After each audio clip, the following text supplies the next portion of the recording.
Hello everyone, જય શ્રી કૃષ્ણ. મારી ચેનલમાં તમારું સ્વાગત છે. આજની મારી રેસીપી છે અળવીના પાનના ગોટા. અળવીના પત્તા કટિંગ કરીને મૂકી દીધા છે, મૂક્યા છે. તેના ગોટા બનાવવાના છે. એક વાટકી ચોખાનો લોટ લીધો છે, ચણાનો લોટ બીજી વાટકી લઈશું, એક વાટકી, અડધી ચમચી મીઠું, લીલા મરચાં કટિંગ કરેલા છે, લાલ મરચું સ્વાદ પ્રમાણે એડ કરીશું, ધાણા જીરું પાવડર, સોડા એડ કરીશું, મરચાં એડ કર્યા લીલા, ખોળ સ્વાદ પ્રમાણે અડધી ચમચી એડ કરીશું, જીરું એડ કરીશું, અળવીના પત્તા એડ કરીશું. હવે બધું મિક્સ કરીશું.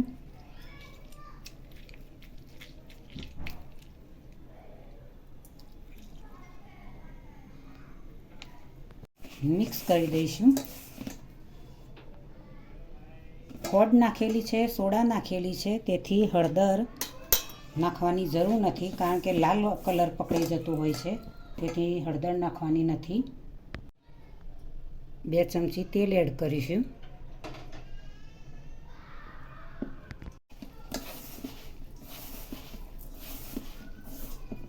સૂકા ધાણા હાથમાં આ રીતે મસળીને અંદર એડ કરશો તો તેનો સ્વાદ ખૂબ જ સરસ આવશે.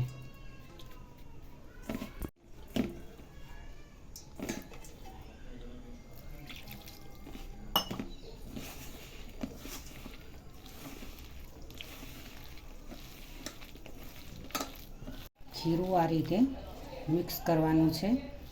બહુ જાડું પણ નહીં, બહુ પાતળું પણ નહીં, આ રીતે મિક્સ કરવાનું. પતરવેલાનું ખીરું આ રીતે તૈયાર થઈ ગયું છે. સરસ મજાના બધા મસાલા એડ કરીને હવે તેલ પણ ગરમ થઈ ગયું છે.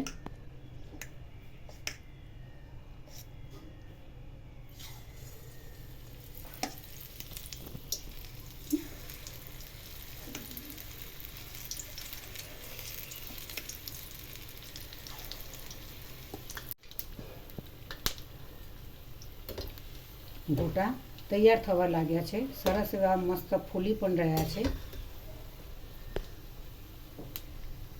ચોમાસાની ઋતુમાં ગરમા ગરમ ગોટા ચા સાથે ખાવાની કેવી મજા આવે.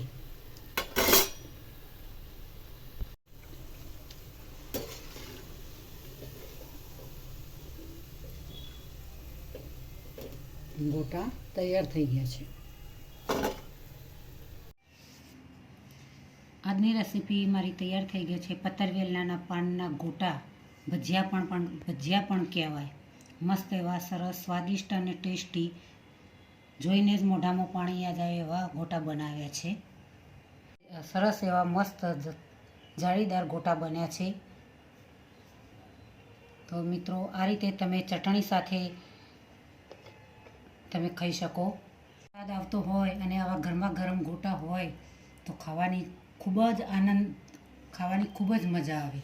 આનંદથી તમે ખાઈ શકો. મહેમાન આવે તો પણ તે મહેમાનને તમે આનંદથી ખવડાવી શકો.